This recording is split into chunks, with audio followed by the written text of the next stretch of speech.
కాదు.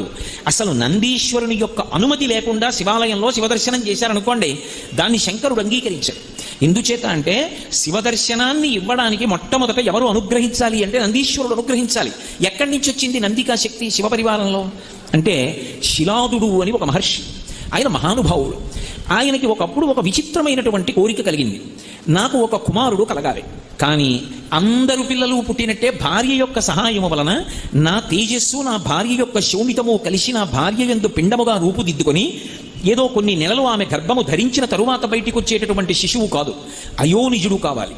స్త్రీ గర్భము నుండి బయటికి రానివాడయ్యి ఉండాలి, అయోనిజుడు కావాలి. 2, ఆ పిల్లవాడికి మరణం ఉండకూడదు, ఇక పిల్లవాడు శరీరం అన్నది విడిచిపెట్టకూడదు. 3, వాడు పరమశివుడితో సమానమైనటువంటి స్థాయిని పొంది ఉండాలి అనుగ్రహంలో.